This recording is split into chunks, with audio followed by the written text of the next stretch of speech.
사랑하는 여러분, 제가 요즘 새벽마다 아모스서를 강의하고 있습니다. 아모스서를 강의하면서 제 안에 이런 마음이 들었습니다.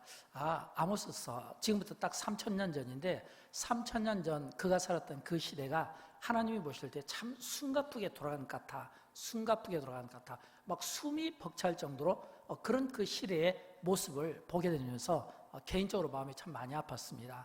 특별히 두 가지인데, 하나는 사람들의 불의함입니다. 왜냐하면 그 시대가 풍요로운 시대였거든요. 근데 이걸 알아야 돼요. 하나님께서 우리에게 풍요를 주셨다라고 할 때 이 풍요가 하나님의 영광과 뜻 가운데 바르게 쓰여지면 감사의 제목이 되지만, 그러나 이 풍요가 바르게 쓰여지지 못하면 오히려 그 풍요가 우리를 불행하게 만든다는 것을 알아야 됩니다. 왜냐하면 그 풍요가 방종이 될 수 있잖아요. 또는 타락이 될 수 있잖아요. 그 시대는 이 풍요가 너무 물질 만능주의로 흐르고 이게 너무 세속주의를 막 부추기다 보니까 정말 숨이 가쁠 정도로 바쁘게 그들을 움직이는 이런 좋지 못한 모습을 보게 된 겁니다. 그 다음에 두 번째는 경건하지 못한 모습입니다. 왜냐하면 이 풍요가 하나님이 주신 것이잖아요. 근데 사람들은 풍요를 얻으면 이 풍요 가운데 이 풍요가 마치 자신들의 어떤 공치사로 여기고 싶어하고, 또 특별히 이 고대 사회에서는 우상이 많았잖아요. 우상이 그들에게 풍요를 준다, 이런 생각들을 참 많이 하게 되는 겁니다. 그러다 보니까 거짓 선지자가 등장하게 되고 거짓 예배가 등장하게 되고, 이 거짓 선지자, 거짓 예배가 등장했다는 것은 어떤 의미일까요? 우리가 하나님 앞에 드려야 되는 이 예배가 바르게 드려지지 못하고 영적이지 못하고 생명력을 잃어버리는 예배가 되는 겁니다. 예를 들어서 여러분, 우리가 하나님 앞에 예배를 드립니다. 우리가 예배 드릴 때마다 우리 마음에 소원이 있잖아요. 하나님, 오늘 우리가 드려진 이 예배가 하나님이 기뻐 받으시는 예배가 되게 하시고, 우리가 예배를 드릴 때 사람 앞에 드리는 것이 아니라 하나님 앞에서 드려지는 신전의식을 가지고 예배를 드리게 하여 주옵소서. 또 우리의 예배가 하나님이 기뻐 받으시며 하나님이 인정하실 만한 예배가 되게 해 주십시오. 이런 마음의 소원이 있잖아요. 그래서 우리는 예배 드릴 때마다 영과 진리로 드리기를 원합니다 라고 이야기하는데, 만약 그러나 우리가 드리는 이 예배가 하나님께 드린다고 생각하는데, 하나님께 예배한다고 생각하는데, 하나님께 예물을 드렸는데, 만약 이게 우상에게 드려지고 우상을 우리가 경배하는 것이 된다면 하나님이 보실 때 얼마나 그 시대를 아프게 보시고 얼마나 그 시대에 대해서 진노하는 마음을 갖게 되겠냐라고 하는 겁니다. 근데 이 아모스서를 보면 이 아모스가 살던 그 시대가 사회적으로도 참 많이 불의함이 있었지만 영적으로도 거짓 선지자, 거짓 예배가 판을 쳤다. 이건 뭘 뜻할까요? 이거는 이 하나님의 말씀을 드려야 될 제사장들, 또 하나님 앞에 예배를 드려야 되는 하나님의 백성들, 기가 닫혔기 때문이에요. 기가 닫혔기 때문에. 기가 닫혔다는 이 이야기는 하나님의 말씀이 들려지지 못하니까 전부 사람의 소리, 세속적인 소리, 우상의 소리로 이게 막 뒤범벅이 되니까 얼마나 이게 복잡한 그런 시대였겠나라고 하는 겁니다. 그래서 이 아모스서를 보면 1장 2절에서 이렇게 시작합니다. 우리 같이 한번 읽어보도록 할까요? 여호와께서 시온에서부터 부르짖으시며 예루살렘에서부터 소리를 내시리니. 여러분, 여기서 시온에서라고 할 때 이 시온은 이게 어떤 의미냐면 성전을 가리킵니다.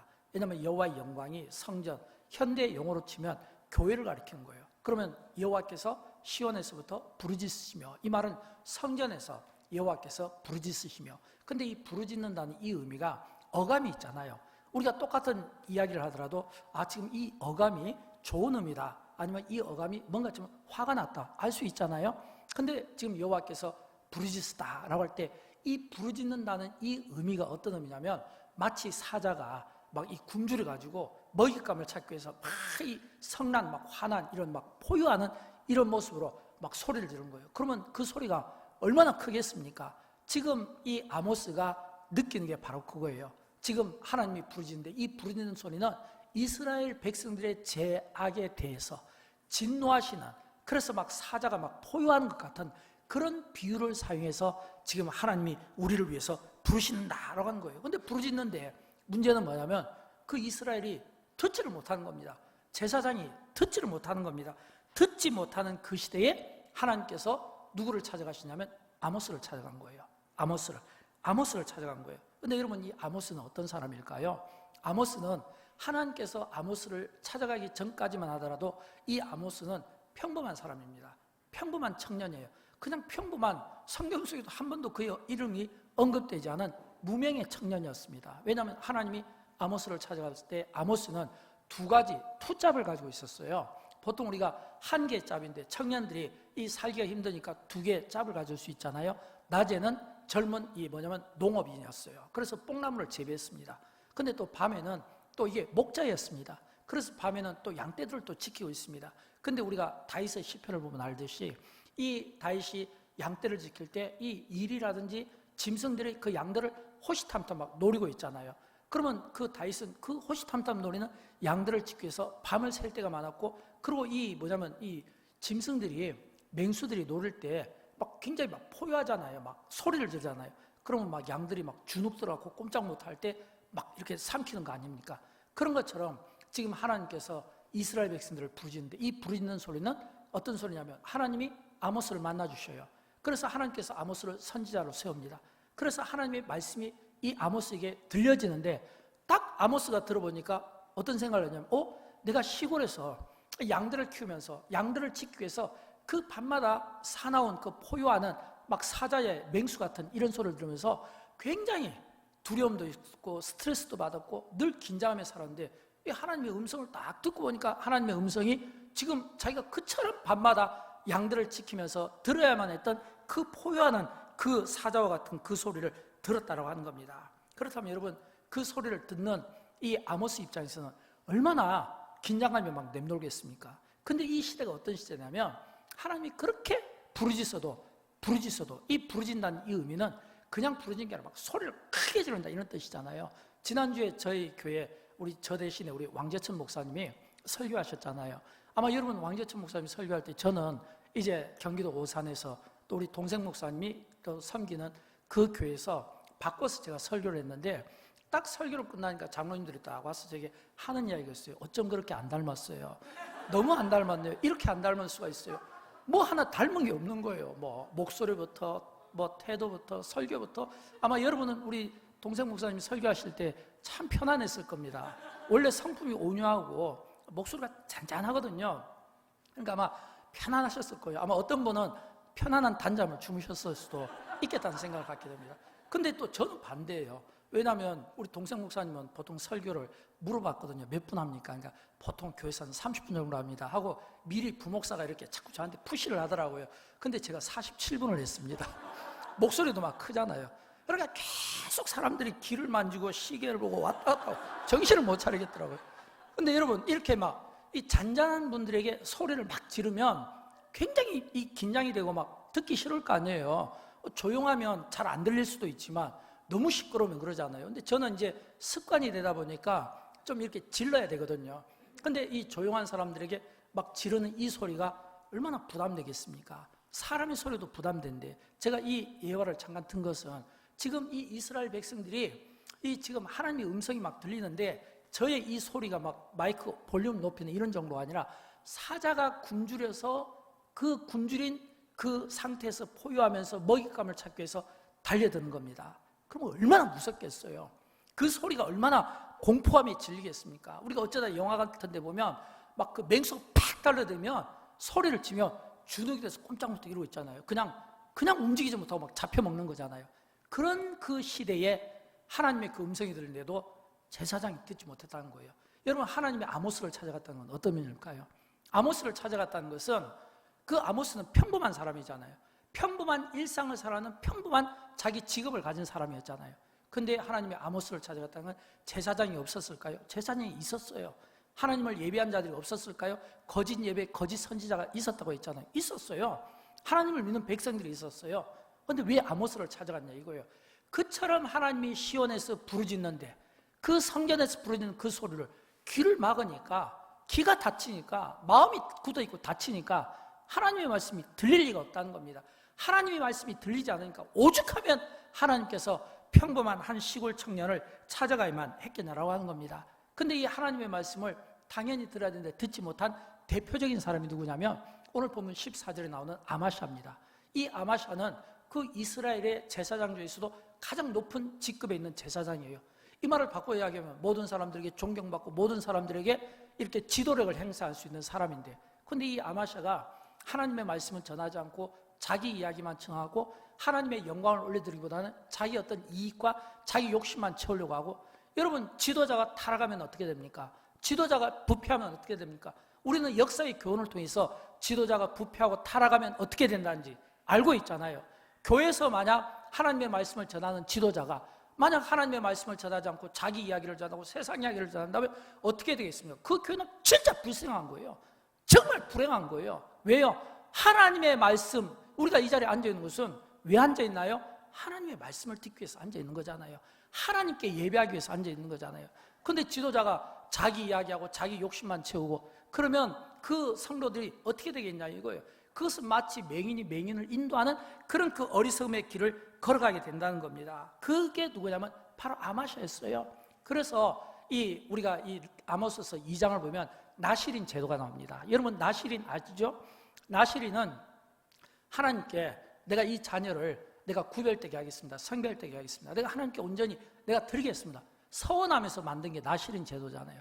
근데 이 나실인 제도를 만들었는데도 이 나실인 제도를 만든 것은 부모가 그 자녀들이 하나님의 말씀으로 다음 세대에 더 잘 말씀으로 잘 양육되고 하나님 나라의 귀한 일꾼으로 쓰임받기를 바라는 마음이 있잖아요. 근데 그 시대가 어느 정도로 타락됐냐면 이런 나실인 제도가 있는데도 불구하고 이 나실인 제도가 사용이 되지 못하는 거예요. 그것도 누구 때문에? 부모의 방해로 사용을 하고 있지 못하다는 겁니다. 아모스서 2장 11절 말씀 한번 보도록 할까요? 같이 읽어봅니다. 또 너희 아들 중에서 선지자를 너희 청년 중에서 나실인을 일으켰나니 이스라엘 자손들아 과연 그렇지 아니하냐 이는 여호와의 말씀이니라. 여러분 이 말씀은 아들 중에서 선지자를 청년 중에서 나실인을 일으켰나니 이 말은 이 나실인 제도를 두어서 젊은 자녀들 우리 아들들에게 참 선지자다운 나실인다운 이런 삶으로 비록 부모 세대가 하나님 말씀대로 못 살더라도 우리 자녀 세대가 바르게 잘 자라서 우리의 자녀 세대가 이 부모 세대를 회개시키고 변화를 시키는데 자녀의 삶을 통해서 어떤 영적 대각성 부흥이 일어나기를 바라는 그런 마음을 가지고 있었는데 뜻밖에도 이게 사용이 되지 못한 거예요. 왜냐하면 부모 세대가 이 자녀들이 나실인 세대로 살지 못하도록 포도주를 먹이고 독주를 먹이고 바른 말을 하지 못하도록 막 누르니까 이 바르게 자라야 될 자녀들 우리 아들이 선지자로 우리 청년들이 나실인으로 자라야 되는데 입을 딱 닫게 만들어버린 거예요. 그래서 아모스서 5장 17절에 보면 13절에 보면 이런 말씀이 나옵니다. 그러므로 이런 때예요. 그러므로 이런 때는 부모 세대가 자녀 세대를 입을 막게 만드는 거예요. 막 술을 먹이고 독주를 먹이니까 여러분 이게 말이 그렇지 한번 우리가 생각해 볼까요? 어떤 시대든 어떤 국민이든 어떤 사람이든 부모 마음은 다 똑같은 거 아닙니까? 내 자녀들이 나보다 더 잘 됐으면 좋겠고 내 자녀들이 나보다 더 영적으로 성장했으면 좋겠고 하나님의 말씀 예배자가 되었으면 좋겠고 그런데 그렇게 되지 못하도록 누르고 또 이렇게 말 못하도록 술 먹이고 독주 먹이고 여러분 이런 부모가 어디 있습니까? 근데 아모스 시대는 그런 시대를 살았다는 거예요. 그러니까 전부 그런 때에 지혜자가 잠잠하나니 이는 악한 때임이라. 잠잠하나니 이 이야기는 이 젊은이들이 말을 하지 못하는 거예요. 말하면 막 부모가 누르니까 말하지 못하게 만들었다는 겁니다. 자기 배만 치우는 제사장 아마샤는 하고 싶은 말 다 하면서 하나님의 영광과는 전혀 관계없는 자기 욕심 따라 사는 사람이고 또 젊은 청년들은 또 하나님의 말씀을 하지 못하도록 닫으니까 아무것도 하지 못하는 거예요. 하나님의 음성을 들어야 될 하나님의 자녀들이 제사장들이 하나님의 음성을 듣지 못한 결과다라고 하는 겁니다. 여러분 이런 이 결과를 보면서 어떤 생각을 갖게 됩니까? 저는 새벽마다 아모스서를 강의하면서 제 안에 이런 생각을 들었습니다. 우리 시대가 이 아모스 시대와 같다, 좀 비슷하다 이런 생각을 가져보게 됩니다. 왜냐하면 개인적으로 불편한 마음도 있지만 그러나 아직은 희망이 있기 때문에 제가 이 말씀을 드린 겁니다. 제가 개인적으로 불편한 것은 영광교회도 그렇고 우리 성도들의 삶도 그렇고 저를 봐도 그렇고 오늘 우리 시대를 봐도 그렇고 여전히 우리 시대가 이 아모스 시대처럼 불의함이 있고 경건하지 못한 죄들이 있고 우리가 하나님의 말씀을 바르게 가르치지 못하는 경우가 있고 또 하나님의 말씀을 바르게 분별하지 못하는 경우도 있고 그러니까 이런 어떻게 보면 죄의 악순환이 반복되니까 이게 너무 불편한 거예요. 왜냐하면 우리가 하나님의 말씀을 듣고 예배를 드리면 뭔가 성장이 있어야 되고 성장이 목표가 돼야 되는데 뭔가 다람쥐 쳇바퀴 돌듯이 제자리에 맴도는 이런 우리의 나의 영적인 상태를 보면 여러분 마음이 답답하지 않습니까? 그러나 그럼에도 불구하고 희망도 있습니다. 어떤 희망이 있냐면 그래도 영광교회는 다음 세대가 있잖아요. 유치부, 주일학교, 중고등부, 청년회 이렇게 여름 수련회를 통해서 성장 과정을 우리가 보지 않습니까? 활동을 보지 않습니까? 우리가 감동을 받지 않습니까? 또 우리 많은 부모님들이 자원해서 교사로 자원하고 자녀들을 위해서 우리가 함께 기도하고 축복하고 또 영광교회가 다음 세대 비전이 있고 이걸 보면 아직은 교회가 희망이 있고 아직은 교회가 비전이 있다는 것을 말씀드리고 싶어요. 그러나 또 불편한 것은 그것이 있음에도 불구하고 여전히 제 마음이 불편한 것은 이거예요. 우리가 혹시라도 우리가 잘못 살아서, 우리 부모 세대가 잘못 살아서, 우리가 이 아모스 시대가 겪었던 이런 죄의 악순환이 우리에게 올 수도 있지 않겠냐라고 하는 그런 나빠지는 상황, 그래서 되도록이기 어려워지는 상황, 그런 되도록이기 어려운 이런 지경에 이르기 전에 예방 차원에서 저는 이 아모스의 말씀이 저와 여러분에게 좀 들려졌으면 좋겠어요. 왜일까요? 우리가 시대를 보면 곳곳에서 이 적신호, 위험 적신호를 많이 느끼지 않습니까? 여러분, 사람도요, 좀 건강을 관리 못하면 옆에 있는 분이 그러잖아요. 꼭 몸이 안 좋아질 것 같아요. 듣기 싫죠? 왜 그런 소리를 해요? 뭔가 몸에서 뭐 안 좋아지는 전조 현상 이런 게 보인다고 해요. 여러분, 그런 소리 듣기 싫잖아요. 근데 그렇게 객관적으로 이야기할 때는 뭔가 내가 보지 못한 걸 보면서 이야기해 줄 수 있는 것 아닙니까? 그런 것처럼 우리 주변에 보면 물질 만능주의, 세속주의 이런 것들이 너무 가득 차 있다는 겁니다. 너무 가득 차 있어요. 이런 것들이 너무 가득 차 있다 보니까 이제는 옳고 그름을 분별하기가 진짜 어려워진 시대를 살아가고 있는 거예요. 우리가 운동회 때 보면 운동의 그 핵심 가운데 하나가 뭐냐면 줄달리기잖아요. 어렸을 때 운동회 하면 항상 빠뜨리지 않는 게 줄달리기잖아요. 잡아 당기는 쪽이 이기죠. 끌려가는 쪽이 지는 거예요. 근데 끌려가는 쪽이 이 잡아 당기는 쪽으로 끌려가면서 그러면 안 되는데, 이러면 안 되는데, 이러면 안 되는데, 안 되는데 하면서 나중엔 다 끌려가잖아요. 그런 것처럼 우리가 이렇게 지나온 시간을 쭉 보면, 그리고 말씀 앞에 우리가 우리 삶을 조명해 보면 내가 왜 이렇게 됐지? 왜 이런 삶을 살고 있지? 여러분, 이런 생각이 들지 않습니까? 그도 내가 하나님의 사람인데 그리스도인의 정체성을 가진 내가 왜 지금 여기에 있지? 여러분, 이런 생각 들지 않나요? 이런 생각들이 우리에게 들 때, 그러면 내가 왜 이렇게 됐나? 어쩌다 이렇게 됐나? 라고 했을 때 브레이크를 밟아도 밟지 못하기 때문에 이렇게 된다라고 하는 것입니다. 영적인 문제는 훨씬 더 심각합니다. 왜일까요? 여러분, 우리 주변에 보면 기독교 이단들이 얼마나 많습니까? 하나님의 말씀을 잘 이상하게 포장하고 교리화해서 사람들을 미혹시키는 일들이 너무 많잖아요. 예수님께서도 이야기해 주셨잖아요. 마태복음 7장 15절에 있는 말씀 같이 읽어봅니다. 거짓 선지자들을 삼가라. 양의 옷을 입고 너에게 나오나 속에는 누락질하는 일이라. 아멘. 여러분, 예수님께서 거짓 선지자들을 삼가라고 했잖아요. 이 거짓 선지자는 3000년 전 아모스 시대에도 있었고 2000년 전 예수 그리스도께서 그 공생의 기간중에도 거짓 선지자들이 있었습니다. 지금도 마찬가지예요. 지금도 많은 기독교 이단들이 범람하고 있어요. 그들의 특징이 뭘까요? 하나같이 양의 옷을 입었다는 겁니다. 만약에 우리가 기독교 이단들이, 거짓 선지자들이 포악한 사자의 모습이면 누가 빠지겠어요? 그런 사람 없잖아요. 사기 당하는 사람들이 다 하나같이 하는 이야기가 있잖아요. 너무 착해요, 너무 선해요, 믿을 수가 없어요, 이러잖아요. 특징이 뭐냐면 양의 옷을 입었다는 겁니다. 이게 거짓 선지자의 특징이에요. 양의 옷을 입고 다가간다는 겁니다. 이단에 빠지면 그 영혼뿐 아니라 육신도 망가지게 되어 있고, 그리고 영적으로 죽게 되는 겁니다. 나중에는 껍데기만 남는 거예요. 거기에 여러분 무슨 생명이 있겠습니까? 거기는 생명이 없는 거예요. 속이는 자에게 속임당해서 살아있는 것 같으나 죽어있는 이런 끔찍한 이런 시대를 우리가 살아가고 있는 겁니다. 그래서 우리에게는 하나님의 음성을 듣는 게 중요해요. 내가 원하는 소리가 아니라, 사람의 소리가 아니라 하나님의 음성을 들을 때 비로소 우리는 바른 분별력을 갖게 되고, 바른 분별력으로 우리가 하나님의 음성을 구분해서 들을 때 비로소 우리는 하나님의 이 사자같이 포효하시는 음성을 들을 수가 있다는 겁니다. 그런데 그 시대는 그렇게 포효하는 그 사자의 음성을, 하나님의 음성을 그렇게 빗대었는데도 불구하고 그들이 듣지 못하는 그런 잘못된 길을 걸어가고 있는 그런 참 바쁜 시대를 살아가고 있었던 겁니다. 저는 하나님께서 아모스를 찾아갈 때 이런 생각이었을 것 같아요. 하나님께서 왜 아모스를 찾아갔을까? 라고 했을 때 이게 마지막 비상수단이었을 것 같은 그런 생각을 갖게 됩니다. 왜냐하면 이스라엘 경내에는 도저히 제사장부터 믿는 사람들, 심지어는 하나님 앞에 예배한 자들까지 다 길을 닫고 있으니까 하나님의 음성을 듣지 못하잖아요. 그러니까 밖에서 찾은 거예요. 밖에서 하나님의 대변자 한 사람을 택해서 세웠는데 그게 누구냐면 아모스입니다. 여러분, 아모스는 오늘 이 본문의 배경이 되는 이스라엘 사람이 아닙니다. 유다 사람입니다. 선지자도 아니에요. 평범한 사람입니다. 오늘 본문 14절이 바로 그 점을 우리에게 소개해주고 있잖아요.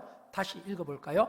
나는 선지자가 아니며 선지자의 아들도 아니라 나는 목자요 뽕나무를 제외하는 자로서 여러분, 이것은 지금 아모스 그의 그 신분을 지금 이야기하는 겁니다. 여러분, 나는 선지자가 아닙니다. 나는 선지자의 아들도 아닙니다. 이 말은 뭘 뜻할까요?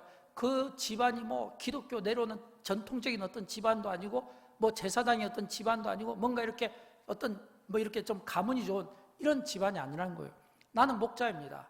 나는 뽕나무를 재배하는 자입니다. 이 말은 뭐냐면 나는 너무 나의 일상의 삶에서 바쁘게 살아가는 사람입니다. 투잡을 가지고 있잖아요. 목자의 삶과 그리고 농부의 삶을 가지고 있잖아요. 낮에도 열심히 땀 흘리면서 뽕나무를 재배하고 또 밤에는 목자로 또 양떼를 지키는 이런 매우 힘겨운 이런 삶을 살아가고 있다고 하는 겁니다. 근데 왜 하나님이 그를 찾아갔을까라고 하는 겁니다. 왜 하나님이 그에게 이스라엘 백성들에게 내 백성에게 애원하라 라고 말씀했겠나라고 하는 겁니다. 15절 말씀인데 우리 같이 읽어보도록 합니다. 양떼를 따를 때에 여호와께서 나를 데려다가 여호와께서 내게 이르시기를 가서 내 백성 이스라엘에게 애원하라 하셨나니. 그랬거든요. 가서 아모스에게 이야기합니다. 아모스야, 너 가서 이제 내게 이제 내 백성에게 이스라엘 백성에게 예언하라라고 이야기한 겁니다. 여러분, 어떤 의미로 보면 오늘 우리 시대에도 이런 아모스와 같은 이런 선지자를 필요로 하는 이런 시대가 아닐까요? 교회마다 사회를 변화시키고 뭔가 사회에 선한 영향력을 끼치는 일들이 줄어들고 있습니다. 교회마다 예배 인원이 줄어들고 있습니다. 교회마다 세상 소리로 넘치고 있습니다. 교회마다 잘못된 신학을 가진 목회자들이 많습니다. 잘못된 설교를 하는 목회자들이 많습니다. 세상 이야기로 넘쳐있는 목회자들이 많습니다. 그러다 보니까 상황이 너무 복잡합니다. 하나님이 보실 때 얼마나 복잡하실까 이런 생각을 갖게 된 겁니다. 중요한 것은 우리가 예수를 믿는 것은 구원이고 영생이고 우리에게 구원을 주신 분은 예수 그리스도시고 우리가 들어야 될 말씀은 하나님의 말씀이지 사람의 말이 되면 안 돼요. 우리는 하나님의 말씀을 듣기 위해 이 자리에 온 거지 사람의 말을 듣기 위해서 사람의 생각을 가지고 사람의 이야기를 하는 것을 마치 자랑스럽게 얘기하는 그런 소리를 듣기 위해서 우리가 이 자리에 온 거 아니에요. 우리는 하나님의 말씀을 들어야 우리의 영이 살고 하나님의 말씀을 들어야 우리의 육이 산다고 하는 사실을 믿으시기 바랍니다. 우리가 여기 와서 하나님 앞에 예배드리는 것은 하나님의 말씀을 듣기 위해서요. 오늘날 교회에 많은 유튜브들 설교들을 들어보게 되면 얼마나 자기 자랑으로 가득 차 있고 얼마나 자기 이야기를 많이 하는 이런 설교자의 이런 이야기들을 들을 때마다 얼마나 영적으로 답답하고 마음이 답답하고 얼마나 괴롭고 힘든지 몰라요. 듣기가 참 역겨울 때가 있어요. 왜냐하면 내가 지금 하나님의 말씀을 듣기 위해 내가 지금 이 자리에 와 있는 거지 내가 설교자의 자랑이나 설교자의 이야기를 듣기 위해 이 자리에 온 것이 아닌데 왜 그런 이야기들을 하는지 마음이 너무 아플 때가 많다는 겁니다. 그러니까 교회는 점점 병들어가고 있는 거예요. 우리가 신앙생활을 잘하는 것 같지만 점점 우리의 영성이 약해지고 있다고 하는 겁니다. 하나님의 말씀을 듣고 기도에 힘써야 되는데 사람의 이야기를 들으니까 판단하기 좋아하고 평가하기 좋아하고 자랑하기 좋아하고 자기 이야기를 하기 좋아하고 웃기를 좋아하고 웃으려면 TV를 보세요. TV에 보면 이 재미있는 이런 유머 이런 어떤 예능 프로들이 많잖아요. 교회는 웃기 위해 온 것이 아니라 어떤 의미로 보면 우리가 마음이 너무 아파야 돼요. 우리가 바르게 살지 못하는 것에 대한 죄책감을 가져야 돼요. 우리가 하나님 앞에 바르게 기도하지 못한 것에 대한 죄책감을 가져야 돼요. 바른 분별력을 가지고 살아가지 못한 것. 이게 교회 안에서 이런 영적인 병폐 현상들이 일어나니까 각종 신비주의, 각종 이단, 각종 잘못된 이런 사상을 가진 자들에 의해서 자꾸 교회가 무너지고 허물어지고 예배자의 숫자가 줄어들고 교회에 자꾸 이동하는 이런 일들이 막 생기는 거예요. 이건 전부 결국 누구의 책임이냐면 하나님의 말씀이 제대로 들려지면 여러분 그럴 수 있겠습니까? 하나님의 말씀이 제대로 사자의 표요 같은 이런 음성으로 들려지면 우리가 그렇게 살 수 있겠냐라고 하는 거예요. 절대 살 수 없는 거예요. 사람의 이야기를 듣다 보니까 어느새 우리의 영적인 이 수준이 굉장히 떨어지고 있다고 하는 것입니다. 여러분 하나님께서 아모스를 찾아간 겁니다. 이스라엘 사람도 아니라 유다 사람이에요. 선지자도 아니에요. 뽕나무를 키우는 그냥 평범한 목자입니다. 하루 아침부터 저녁까지 매우 바쁘게 살아가는 평범한 일상의 삶을 사는 그리스도인입니다. 왜 찾아갔을까요? 지도자가 없어서가 아니라 길을 막고 있으니까 교인들이 없어서가 아니라 길을 막고 있었습니다. 오죽하면 하나님께서 이 아모스를 찾아갈 수밖에 없었는가 이런 생각을 갖게 만드는 겁니다. 여러분 오늘 우리 시대도 보면 그런 똑같은 이런 영적인 이런 위기감들을 우리가 좀 가져야 될 필요성이 있습니다. 왜냐하면 하나님의 때는 가까이 오고 마지막 때는 가까이 오고 우리가 그때를 알 수는 없지만 그러나 우리가 아무리 이 세상에서 성공을 자랑하고 우리가 물질을 자랑하고 우리가 어떤 자랑할 것들이 넘친다 하더라도 하나님 앞에 딱 섰을 때는요, 하나님의 심판 앞에 섰을 때는 하나님 앞에 선다는 것은 심판이고, 심판 앞에 섰을 때는 딱 하나예요. 구원받을 백성인가, 믿음이 있는가, 이거밖에 보지 않습니다. 구원받을 백성인가, 우리가 하나님 앞에 구원받을 백성인가, 우리가 하나님 앞에 믿음을 우리가 바르게 지키면서 이 악하고 음란한 이 세대에서 우리가 바른 그리스도인의 삶을 우리가 살아가고 있는가, 이거밖에 보지 못한다는 거예요. 저는 아모스 시대에 예언자가 필요했던 것처럼 오늘 우리 시대에도 예언자가 필요하다고 생각합니다. 근데 구약 시대에는 이 예언자들을 하나님께서 개인에게 아모스처럼 말씀해 주셨는데, 신약 시대에는 이게 개인에게 말씀하시기보다는 단체로 말씀하셨습니다. 우리가 대표적으로 사도행전 2장 18절을 보면 이 말씀이 나오잖아요. 한번 같이 읽어볼까요? 그때 내가 내 영을 내 남종과 여종들에게 부어주리니 그들이 애원할 것이며, 그랬잖아요. 그때 내가 내 영을, 하나님의 영을, 성령을 누구에게? 내 남종과 여종들에게 부어주리니. 남종과 여종, 이건 뭐냐면 하나님을 믿는 남녀 공동체를 가리키고, 이게 신약에서는 뭐냐면 교회를 가리키는 겁니다.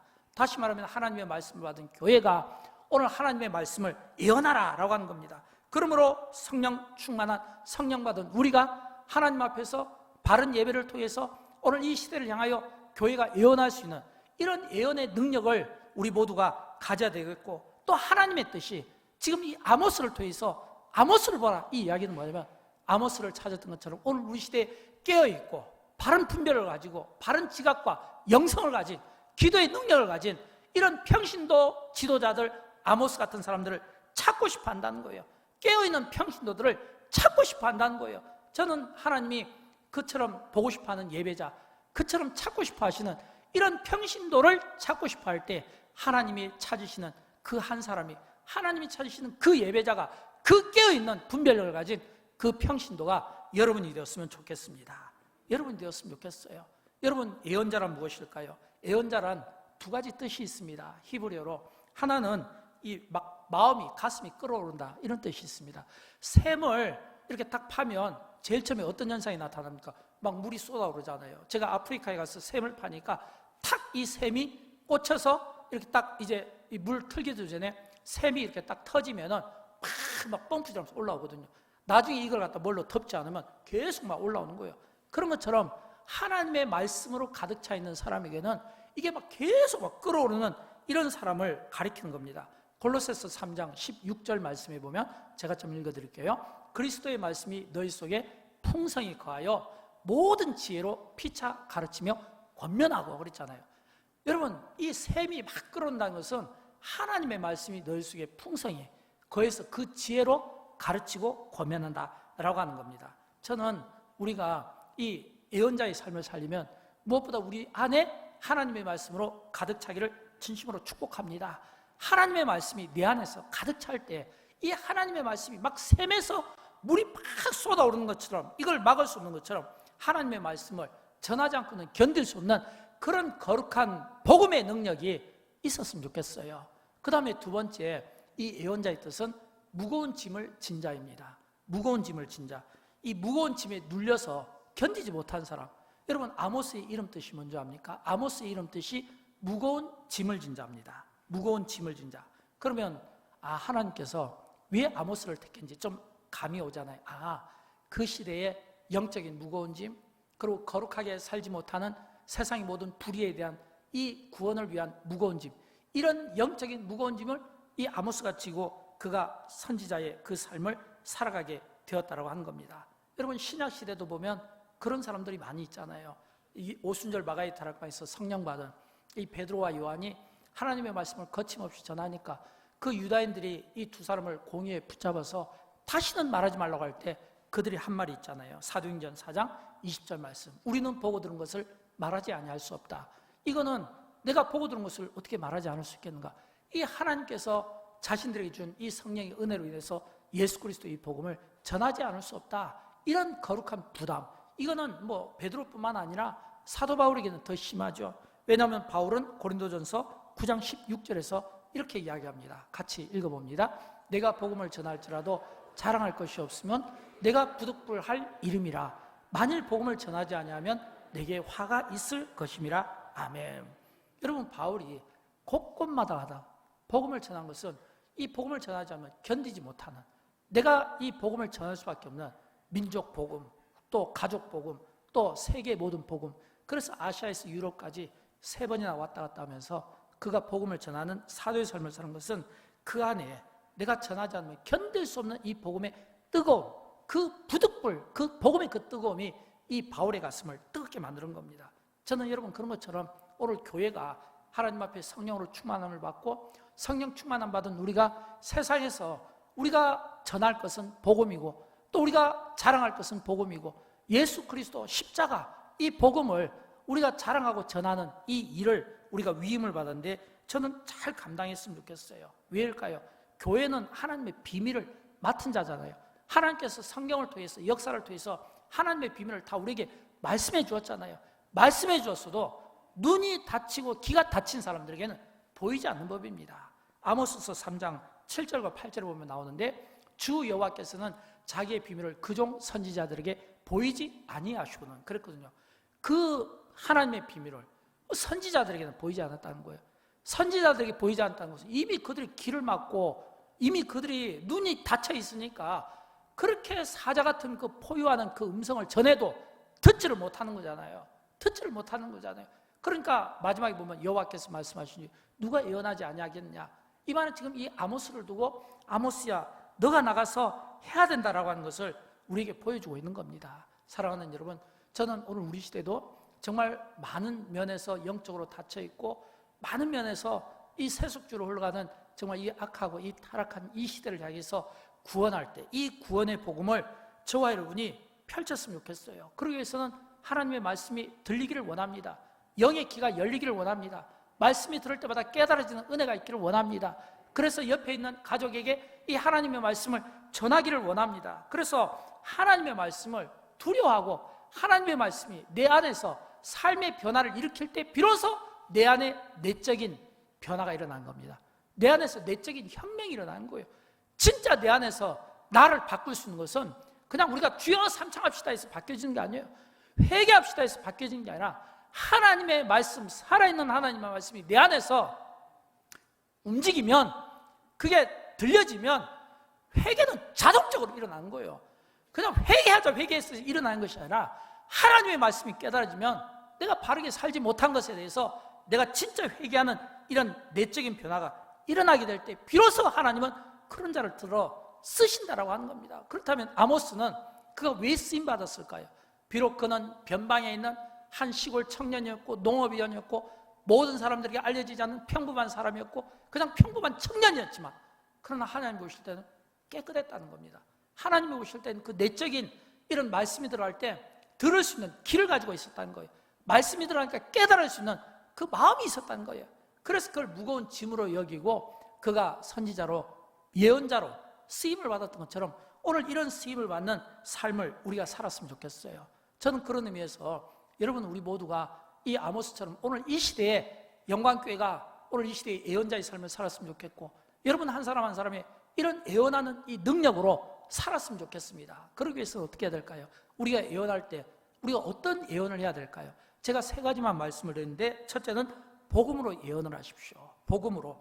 복음은 우리를 믿음과 구원으로 초대합니다. 복음은 우리로 하여금 진리의 삶을 살게 만듭니다. 복음은 우리로 하여금 거룩한 삶으로 우리가 인도함 받게 합니다. 복음은 우리가 이 세상 사람들에게 전할 때 반드시 이 변화를 주게 되는 겁니다. 하나님의 말씀이 이게 운동력을 가지고 살아서 이게 그 사람 속에 들어가면 복음이 되어서 그 사람을 바꾸게 된다는 거예요. 저는 그런 것처럼 우리의 삶 하나하나가 바뀌는 이런 삶을 살았으면 좋겠어요. 그래서 이 복음은 선포하는 거예요. 당신의 구원을 위해서 복음이 필요합니다. 진리를 알기 위해서는 복음이 필요합니다. 우리의 거룩한 삶을 위해서는 복음이 필요합니다. 또는 이 복음을 가지고 정치하는 분들에게는 하나님을 두려워하는 마음으로 정치하십시오. 사업하는 분들에게는 정직한 마음으로 사업하십시오. 이렇게 우리가 이야기할 수 있어야 되고 믿지 않는 자들에게는 또는 믿음 약한 성도들에게는 제약된 삶에서 돌이키십시오 라고 이야기할 수 있어야 되는 거예요. 이런 하나님의 간절한 음성을 들려줄 수 있는 복음으로 예언하는 저와 여러분이 되기를 진심으로 축복합니다. 2번째는 우리의 선행으로 예언했으면 좋겠어요. 왜냐하면 하나님이 우리에게 보고 싶어하는 게 그런 모습 아닙니까? 여러분 영광교도 보면 이 영광교의 표현에 보면 우리가 선한 행실 있잖아요. 또 우리가 북한을 통일시키는 거 있잖아요. 이건 전부 우리의 선함이거든요. 여러분 기독교가 이 역사 가운데 가장 박해가 극심했던 때가 1세기 로마 시대였습니다. 이 로마 시대의 이 기독교인들이 얼마나 박해가 심했는가는 뭐 제가 굳이 설명하지 않아도 여러분이 아실 거 아니에요. 뭐 네로 황제로 인해서 그의 거짓과 그의 잘못된 판단으로 이 박해를 당했는데, 이 그리스도인들이 로마에서 박해를 당하면서 그 박해가 이제는 막 피할 곳이 없다 보니까 그들이 마지막 피할 수 있는 그 곳이 어디냐면 지하 무덤이었어요. 이걸 이제 우리가 다른 말로 카타콤이라고 하는데, 이 카타콤, 이 지하 무덤. 근데 이제 이렇게 혹시 성지순례라든지 또는 터키 쪽을 가보신 분은 알겠지만, 이 로마에서 터키 쪽으로 하는 이 유럽의 땅은요, 우리 대한민국하고 좀 땅의 구조가 달라요. 자세히 보면 땅에 구멍이 있어요. 구멍이, 우리 얼굴에 보면 땅구멍이 있는 것처럼 구멍이 있어요. 이 터키에 가보신 분은 알겠지만 이 구멍이 어떻게 되냐면 살아있는 것처럼, 이게 뭐냐면 이 땅이 살아있는 것처럼 느껴요. 구멍이 뻥뻥 뚫려 있어요. 이 말을 바꿔 이야기하면 사람이 땅 속에 들어와서 장시간 이렇게 공동체를 이루며 살아갈 수 있는 그런 환경과 조건이 하나님의 은혜로 여호와 일의 인도하심 가운데 만들어져 있었고, 그래서 이제 로마의 박해를 피해서 그들이 전부 이 카타콤이라고 하는 무덤 아래다 파고 또는 이렇게 땅을 깊게 파고 공동체 생활을 하고 있는데, 그때 이 패스트, 이 로마에 막 엄청난 전염병이 막 돌았거든요. 그때 로마에 전염병이 들어올 때 많은 로마의 사람들이 전염병이 죽어나가고 거리마다 시체들이 쌓이고 막 냄새가 쌓이고, 그러니까 막 이 전부 다 문을 잠그고 사람들이 나가지 않고 거리는 막 시체로 널려 있었잖아요. 근데 보니까 밤중에 이 검정색 옷을 입은 사람들이 나타나가지고 그 시체를 전부 다 치우고 멀리 갔다가 불을 다 태우고, 그리고 다음날 아침에 보면 시체가 없어요. 또 버려지면 또 와서 또 치우고. 그래서 이 로마 관리들이, 백성들이 도대체 밤마다 누가 와서 검은 옷을 입고 와서 뭔가를 이렇게 시체를 옮기는데 도대체 저들이 누구야? 아침에 보면 아무도 없는 거예요. 아무도 없는 거예요. 나중에 추적을 해보니까 그들이 누구냐면 그 땅속에 숨어진 애들, 그들이 박해에서 그 박해를 피해 숨어있던 그 카타콤이라는 곳에 갇혀있던 그 그리스도인들이 나가서 이런 선행을 했다는 겁니다. 여러분, 선행이라는 건 그런 거예요. 오른손이 아니를 왼손이 모르게 하는 거예요. 그 유다인들이, 그 그리스도인들이 그 로마에서 있는 그 아름다운 선행을 보고 칭찬하기 시작한 거예요. 그처럼 박해를 했는데 이제는 그들을 인정하기 시작한 겁니다. 그 칭찬과 인정이 결국에는 로마가 기독교를 국교로 만들게 되고 오히려 그리스도인들의 품격을 올려주는 역할을 하게 되었다고 하는 것입니다. 여러분, 그래서 우리가 마가복음 16장 18절을 보면 예수님께서 이런 말씀을 해주셨잖아요. 무슨 독을 마실지라도 해를 받지 아니하며, 무슨 독을 마실지라도 해를 받지 아니하며 하나님의 사랑을 보여줄 때 나타나는 기적 아닐까요? 저는 영광교회가 많은 선행과 또 많은 이런 어떤 이 은혜로운 일들을 통해서 이 영광교회 교회 공동체가 건강함과 동시에 하나님의 사랑과 이 선행을 많이 감당하는데 저와 여러분이 쓰임받기를 진심으로 축복합니다. 선교를 통해서, 구제를 통해서, 선한 사역들을 통해서 하나님의 그 도움을 필요로 하는 모든 이들을 향하여 우리가 손을 내미는 이런 성숙함이 우리에게 있어야 되는 겁니다. 마지막으로 세 번째는, 저는 예언할 때 중보기도로 예언을 했으면 좋겠습니다. 왜일까요? 앞에서도 말씀드린 것처럼 우리가 언젠가는 하나님 앞에 설 겁니다. 하나님 앞에 서서는 우리의 자랑은 필요가 없어요. 하나님 앞에 서서는 우리의 성공은 필요가 없어요. 우리의 물질은 필요가 없어요. 하나님 앞에서 필요한 것은 구원과 그리고 선악간의 행동밖에 없는 겁니다. 구원받을 믿음이 있는가? 구원받은 자녀인가? 이거밖에 안 보는 거예요. 그러면 여러분, 우리가 하나님 앞에 구원받기 위해서는 무엇보다도 우리가 하나님 앞에 중보기도를 저는 많이 해야 된다고 생각합니다. 왜냐하면 이 아모스가, 그가 참 비록 무명의 선지자였지만 평범한 젊은 청년이었지만 그게 어떤 능력이 있는 줄 압니까? 7장에 보면요, 하나님께서 이스라엘에게 메뚜기 재앙을 내리시겠다고 해요. 그때 그 메뚜기 재앙을 내린다고 할 때 내리지 말도록 아모스가 혼자 기도합니다. 7장 2절에 보면 메뚜기 재앙을 내린다고 하니까 주 여호와여 청하건대 사소서, 하지 마십시오. 야곱이 미약하오니 어떻게 서리까? 하지 마십시오. 근데 여러분, 이 아모스의 중보기도가 하나님 여호와의 마음을 돌이켰다고 했어요. 이 말은 뭐냐면 기도 응답받았다는 거죠. 두 번째는 불로 재앙을 내린다고 합니다. 근데 7장 5절을 보면 아모스가 또 중보기도 합니다. 하나님, 하지 마십시오. 그치소서. 야곱이 미약하오니 어떻게 서리일까? 이때도 아모스가 중보기도를 하니까 여호와께서 그 뜻을 돌이키셨다고 했어요. 이 말은 뭐예요? 중보기도에 있을 때 하나님께서 그 기도를 받으시고 응답했다는 것입니다. 여러분, 이처럼 우리가 하나님 앞에 기도할 때 기도도 중요하지만 기도보다 더 중요한 것은 기도 응답 아닐까요? 요즘 우리 사회를 보면 마음이 아픈 일들이 많죠. 우리 자녀들이 참 잘 크는데, 잘 커야 될 우리 자녀들이 부모 세대를 인정하지 못하고 기성세대를 인정하지 못하고 학교에서 선생님들을 인정하지 못하고, 그러다 보니까 참 안타까운 일들이 일어나게 되잖아요. 또 우리가 사회에 보면 뭐 묻지마, 폭행 같은 이런 사건들, 뭐 보복적인 이런 일들이 얼마나 우리 사회를 아프게 만듭니까? 우리는 그런 일들을 놓고 개탄하기보다는 먼저 우리가 우리의 자녀들에게 중보기도 하는 법을 가르쳐주면 좋겠어요. 중보기도 하는 법을. 그래서 그 자녀들을 탓하기 전에 그 자녀들을 위해서 우리 자녀들이 놓고 먼저 하나님 앞에 기도하는 법을 가르쳐주는 게 중요할 것 같아요. 나라를 위해서 기도하는 법, 사랑하는 이웃을 위해서 기도하는 법, 또 가족을 위해서 기도하는 법, 부모를 위해서 기도하는 법, 이런 걸 우리 자녀들에게 가르쳤으면 좋겠어요. 영광교회 보면 이렇게 많은 선교지를 위해서 기도하는, 또 이렇게 환우들을 위해서 기도하고, 또 이 지역 산단의 안전을 위해서 기도하고, 이런 이 가르쳐주는 이런 이 기도를 자녀들에게 자꾸 가르쳐주는 게 무엇보다 중요합니다. 사랑하는 여러분, 저는 이렇게 말씀을 맺고 싶어요. 오늘 우리 시대의 소망이 어디에 있습니까? 우리 시대의 소망이 어디에 있을까요? 우리 시대의 소망은 예수 믿는 우리에게 달려있는 겁니다. 우리가 하나님 앞에서 어떤 인생의 연주를 하느냐에 따라 달려있는 겁니다. 세상의 불의와 제약에 대해서, 잘못된 신앙에 대해서, 잘못된 것에 대해서 침묵하면 결국 우리는 똑같이 망가지는 겁니다.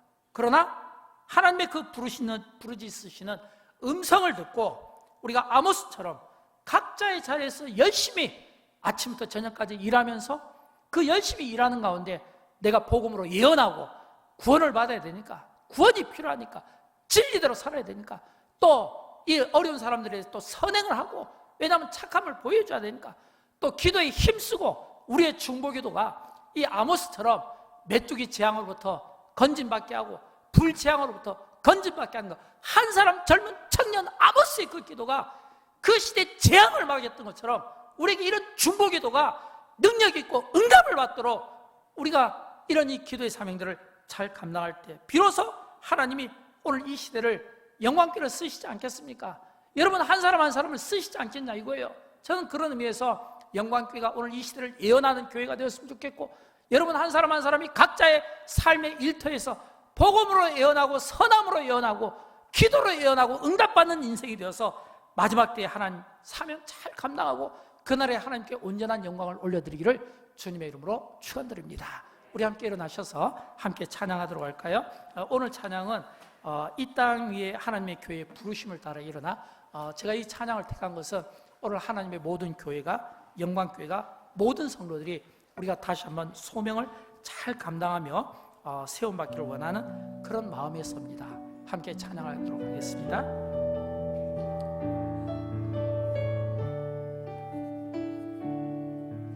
이 땅 위에 하나님의 교회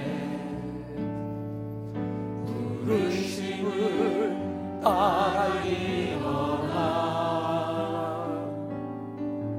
거칠은 광야 외치는 소리로 거듭 일어나리. 성령이여 이 세대를 향해 주의 진리를 선포케 하소서. 십자가에서 죽으신 그 사랑, 우리 사랑 되게 하소서. 닫힌 문들아 열리지어라. 모든 세대여 일어나라. 주 예수께 무릎 꿇고